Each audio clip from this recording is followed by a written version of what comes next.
Hey everybody, it's Ivan. I'm back and I'm going to finish this series going more in depth on how I made this template. I'm going to take the next few parts a little faster than the last one. I think the last one was almost too slow to be helpful. It was largely unedited. So for this one, I'm going to be talking over a time lapse of most of this stuff.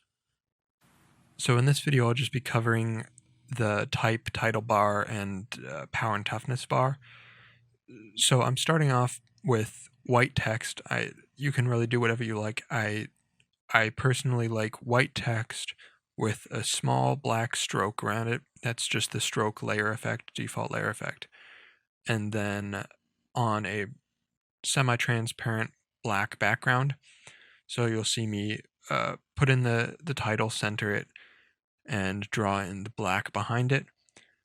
As for the shape of the title bar, I went with the rounded edges like a real Magic card would have, and how I achieved that is I used the elliptical selection tool to draw in my curve, and then I filled it in with black using the brush tool.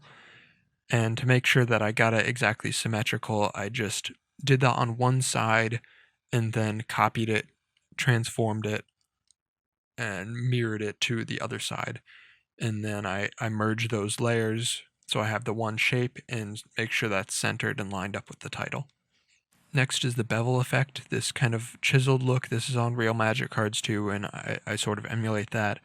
And you'll see me here show the default Photoshop effect, bevel and emboss, which it works fine enough and it's easy to set up, but I personally don't like to use you'll see it on the screen right now where it works fine on the upper and lower edges where it's just completely straight, but on the side where it curves, it gets sort of confused at individual pixels and it sort of comes in and out rather than being a smooth gradient all the way across that face. So what I do here is I draw in the face on the right edge. I draw in this broad shape of where that white shine should be. I then turn that shape into a layer mask on a different layer, which will be empty, and then I draw in using a soft brush with white, and I sort of draw in that gradient. So that comes out looking a lot smoother than if I were to use the default bevel tool. And it's only really complicated on those rounded edges. It's fairly simple, just drawing in the shape on the top edge, and then I copy that whole white shine on the top and the right edge. I flip it and invert it so it's black and put that on the bottom and the left edge. And then I move it around to make sure it lines up. After that, I just add the default stroke layer effect to add a small black border around that whole thing. I think that just helps it look a little sharper. Then I copy that whole title bar graphic and move it down to the bottom where I'm planning on having the type bar. I actually flip it upside down so that the shine, rather than being on the top and the right, becomes on the bottom and the left. And that sort of achieves an effect where the title bar looks like it's more embossed, popping out of the card, where the type bar is more inset into the card. I think it's just a cool effect.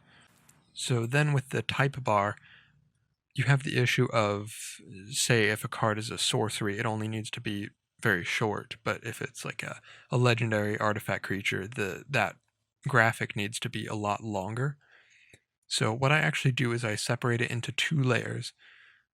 One end is just the very left edge of it, and the other layer is very, very excessively long, and it's masked. There's a layer mask, so it only appears off to the right of that very left edge. If there were no layer mask, since these parts are transparent, when I slide the right part over the other one, you would kind of like see it through. So there's a layer mask so that it cuts it off, so you can just slide the right piece back and forth and it'll make the whole graphic appear longer or shorter. And when I'm making that right part that's going to slide back and forth, I made it excessively long so that it'll be able to stretch to as long as it needs to. And the whole reason that I have to do all of this is because, say you just use the transform tool and stretch this card type box wider or shorter, it's going to change the way that the shape curves at the edges. So say you squish it down, it's going to look a lot more rectangular, or if you extend it out, then those edges are going to get more curved. So that's why I have it as these two parts that slide back and forth. And from there, I just copy that and shorten it and make that the power and toughness box.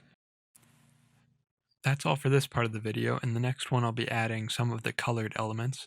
Let me know if you think the pace of this video is better than part 1, where it was largely uncut. I think this ended up being a better product, but in the end, it's all up to whatever's more entertaining or more useful to use. So let me know in the comments. I'll be replying to all of them.